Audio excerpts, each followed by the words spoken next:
So we're going to start with Nat Trask from Sandia National Labs, and he's going to talk about partition of Unity networks and how to use this to build deep HP approximation. All right, thank you very much, Nat.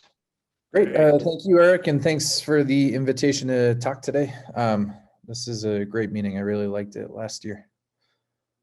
So my group has been working on scientific machine learning, which is really the application of these kind of classical machine learning tools to the sciences and engineering. And in this world of scientific machine learning, there's this spectrum of techniques. So on the left here, you've got traditional black box machine learning, and we're considering problems that map most closely onto a traditional regression task as opposed to classification.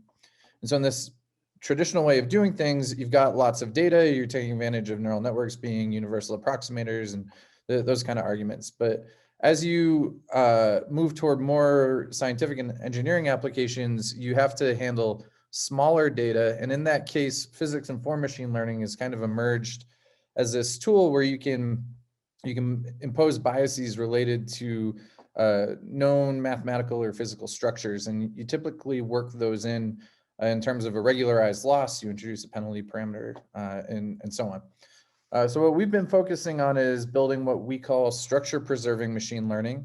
And the idea with that is you want to exactly engineer some sort of physics into your model, either by equality constraint or by designing that desirable structure into your architecture. And so the objective is that we want to use these frameworks in order to get efficient machine learning surrogates with the same sort of guarantees that you get in the traditional modeling and simulation world with things like finite elements and so on. And in this talk today, what we're going to focus on is this one piece, which is you want something that's accurate. That is, you want an architecture that's actually going to converge for these problems. And so to start with the punchline, probably lots of us have seen this before in our own experiments, but if you have lots of data and you have some sort of regression task or you want to use a neural network to solve a PDE, what you see is that as you go to a wider or a deeper network, you always kind of hit this plateau. And this sort of error barrier that comes from suboptimal optimization where you're getting trapped in a local suboptimal local minima. And so the punchline of what we've been able to do here is we've been able to dig into deep neural networks, understand the approximation theory about what makes them tick, and then just do some slight modifications to these to a traditional feed-forward neural network and how you optimize it so that you're able to actually realize convergence rates that beat traditional finite element methods. And this is a culmination of 3 papers from our group over the last year. The references are down here.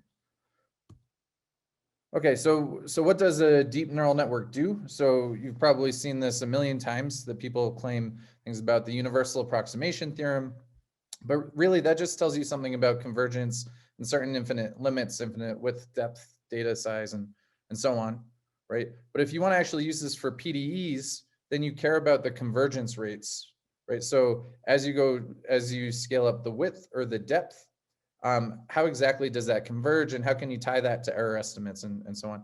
So in the last few years, a few papers have kind of started probing this. And in particular, you can show how you set weights and biases just so that in a way that you can reproduce traditional, well-understood approximation spaces. So for example, He's group, Jinxiao Xu was also involved in this, looked at how shallow ReLU networks can emulate piecewise linear finite elements.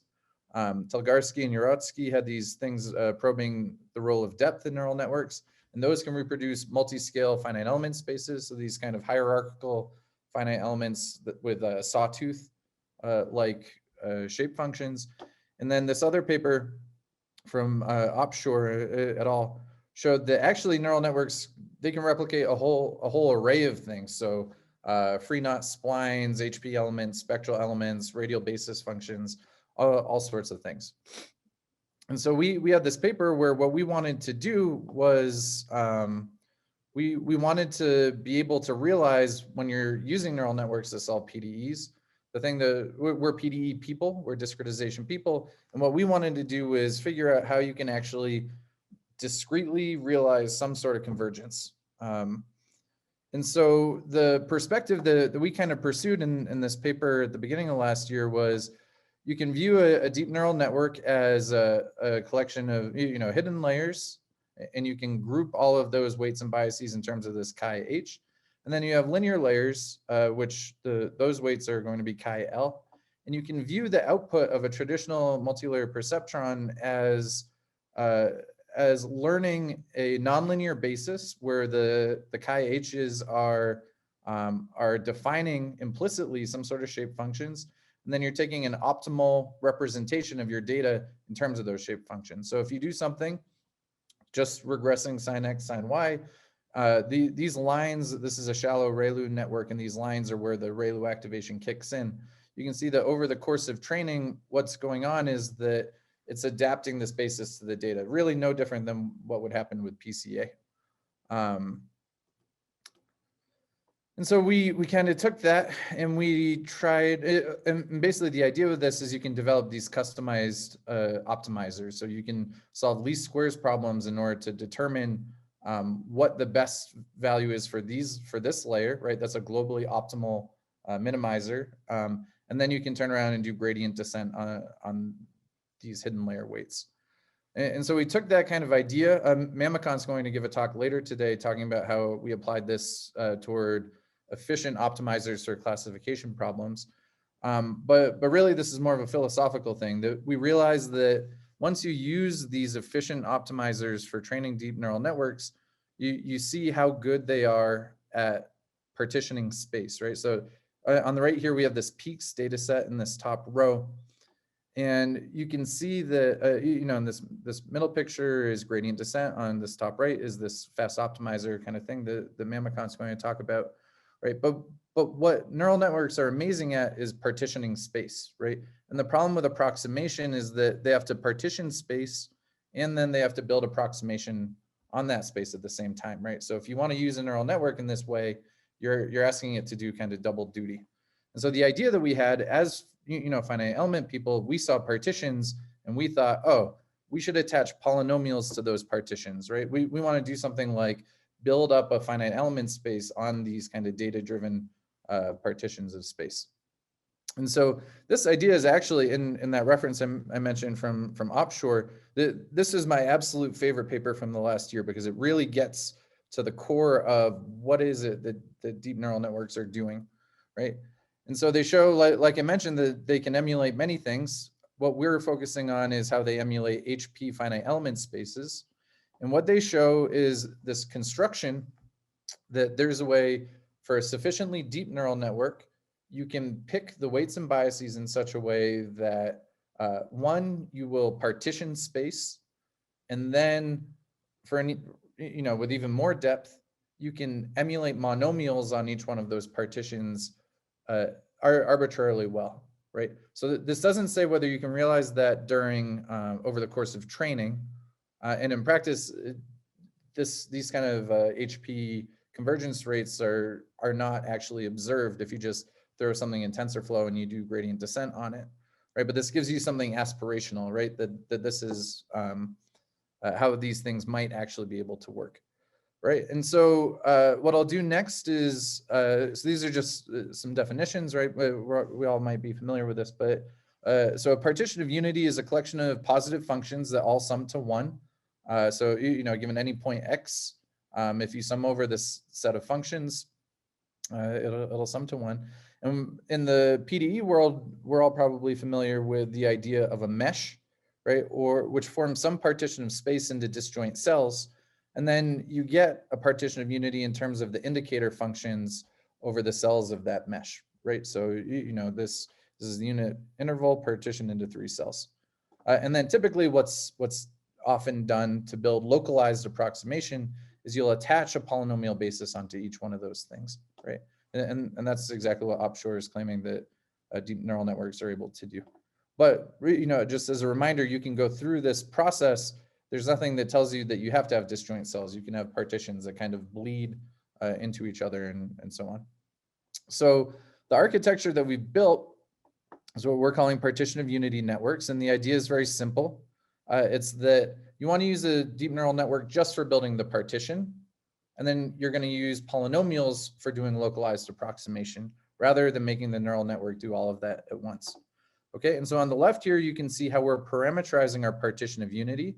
You take any hidden layer you'd like. In our paper, we look at ResNets and RBF nets, and you feed it into a softmax. And that's a typical way, in deep learning of parameterizing probability distribution functions. It just turns out that probability distribution functions can also be interpreted as a partition of unity. So we're kind of repurposing that here, right? And so the output of this layer, each one of these neurons gives you one of these partition functions. And then what you'll do is you'll attach some polynomial space with the unknown coefficient vector Cn, right? So we don't need to emulate polynomials here. We're just going to engineer them directly into the architecture. And so you can train this in the same sort of style. So if you freeze the hidden layer parameters and just solve a L2 minimization problem for these coefficients, what you're left with is a weighted little L2 minimization problem, right? So it's a least squares problem weighted by these partition functions, right? And so that's something you can just build a matrix and you can solve, and that gives you the optimal representation of your data in terms of this basis on your current guess for the partition. Then you can take a step of gradient descent to tweak these hidden layer weights, right? And that's like moving this implicit mesh around. And again, just a comment, there's nothing special about polynomials here. You can use any kind of Banach space, right? You could use singular functions. You could probably, you could use Gaussian processes. You could use whatever localized approximation you'd like. And so to give a sense, just a movie to really get to the intuition behind how all this stuff works.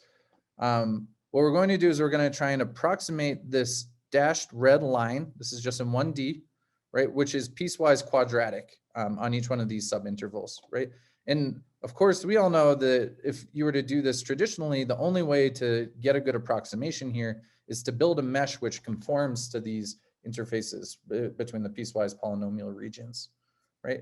And so on the left, what I'm plotting is these partition functions, right? And at the beginning, under random initialization, there's nothing really interesting here. These just look like some random functions. But now over the course of training, what you'll see is that these partition functions kind of evolve and evolve. And all of a sudden, there's this phase transition here, and it's snapped into characteristic functions, right? Indicator functions on each one of these intervals. So effectively, over the course of training this network, what's happened is that we've extracted a mesh. Now, this isn't a geometric mesh. You don't go into, we use Qubit as Sandia, whatever your preferred meshing software is, right? You're not geometrically stitching elements together. This is all just defined algebraically through this partition of unity network. Okay, and if you want to understand what kind of approximation you could get out of this, we have what's called an aspirational error estimate. And so the idea is you show that you can derive this sort of bound where if you have polynomial basis that you're working with, you can get a bound on the L2 error on the training data, which goes like the support of those partitions raised to the m+1, where m is the polynomial order that you're looking for. So we're saying this is aspirational in the sense that if these partitions are compactly supported, then this is your HP convergence here, right? The support gives you the refinement, and then you can increase the order of your polynomial basis, and that'll give you your P convergence. Now, of course, we have no guarantees about whether you'll actually extract these compactly supported things or not. If you look into the paper, we have kind of this heuristic way where we regularize things in order to try and get that kind of convergence. So that example was for functions with discontinuities, and that belong to C0. But if you look at C infinity functions, you are actually able to realize this HP convergence rate. So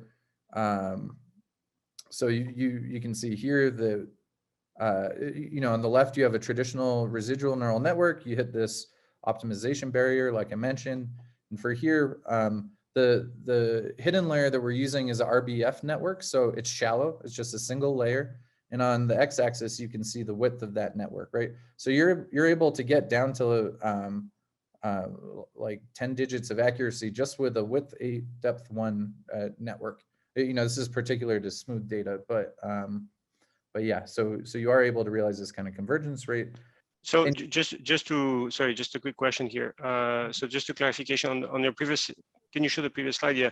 So here the data is just living on the two axes.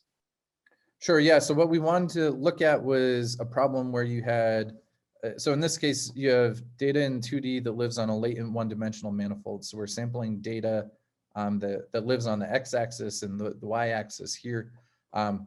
This holds just as well if you sample over the entire plane.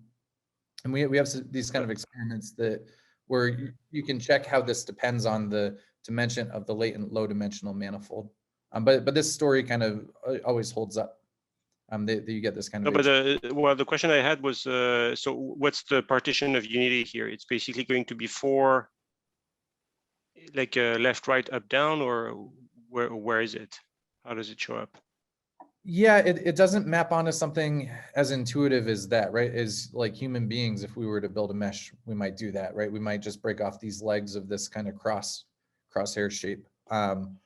The partitions of unity are kind of all over the place. And it doesn't give you something as neatly interpretable as that. But yeah, that is a really interesting question about what you might expect these partitions to look like. It doesn't always map onto the kind of mesh we would make as, you know, as humans. Yeah, so I just have a few more experiments showing how you can do this in high dimensions, right? So this is kind of a standard trick that, you know, if you have data that lives on a latent low dimensional manifold, but it's embedded in high dimensional space, you can use an autoencoder to learn local coordinates, right? And then you can use these POU nets in order to mesh this latent low dimensional manifold, right? Which is something, even if you have a priori parameterization of a manifold, that's not always a trivial task to do, right? So for example, in this cartoon, right, you might think of, you have a circle embedded in R2, right? And this autoencoder can give you this theta coordinate, right? In polar coordinates, for example, is what we might hope for. And just to show how this might work over the course of training, right? Your data is sampled from this kind of curved manifold here. And over the course of training, and we're asking it to regress this function like tanh of theta. And over the course of training, these lines here are the evaluations of these partition functions. And you can see how it's actually building up a partition of this manifold kind of just automatically. And just to show that this actually will break the curse of dimensionality, this is another toy problem. So in this case, you look at a d-dimensional hypercube, and you look at a manifold which is just goes from the corner of all zeros to the corner of all ones. Again, we're just going to regress some sort of simple function like tanh, but where there is some sort of like internal steep layer. And so it doesn't matter if you're in 1 dimension, 10 dimensions, 100, 1,000, right? You'll get the same good approximation to a function on that manifold. And it's because what this is doing is it's building up a mesh of that manifold throughout space, and it's doing polynomial regression on each one of those things. So I hope that this gave a little bit of intuition.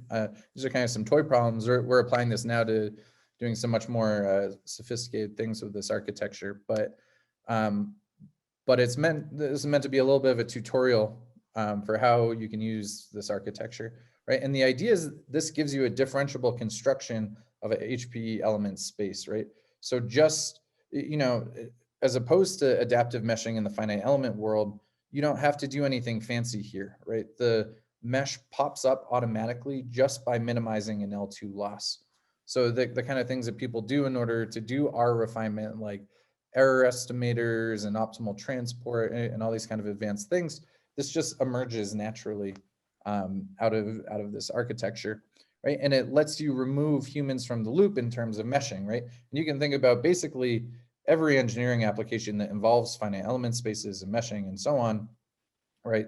that this will map onto. So this is something that we're pretty excited about. I'm maybe out of time, but I just want to make a pitch for some other things where we're targeting these other aspects of the scientific machine learning problem at Sandia. Things looking like designing models which exactly preserve physical structure, have guaranteed stability properties, fast training, and so on. And so if you're interested in these kind of things, I just want to make a little plug for our other work from the last year.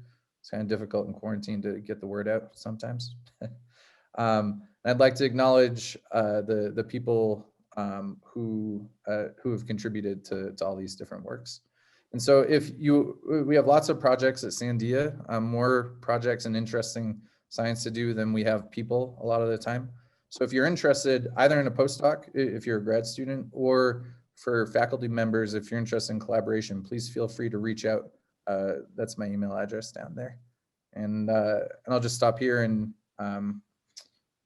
take a few questions if there's time. Okay, yeah, I just have a quick question. So again, you can raise your hand if you want to ask a question, or in the chat. So actually, I just had a quick question on the. So did you look at the convergence as a function of the polynomial order, like to observe the sort of spectral convergence? I don't know if you showed that or not.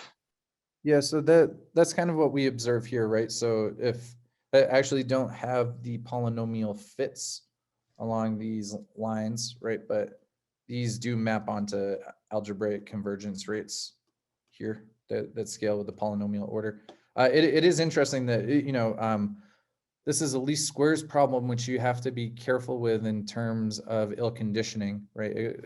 The condition number typically goes like the square because it's a least squares problem. And typically you need to do things like QR and so on in order to handle that. So we haven't done anything fancy here. And you can see that as a result, you hit this kind of stagnation point when you hit the like round off error and so on. But yeah, so you do see this kind of scaling, convergence rates that go with the polynomial order here.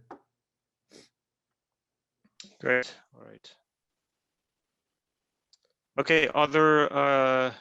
So we have well, we're almost out of time, but there is maybe time for one question.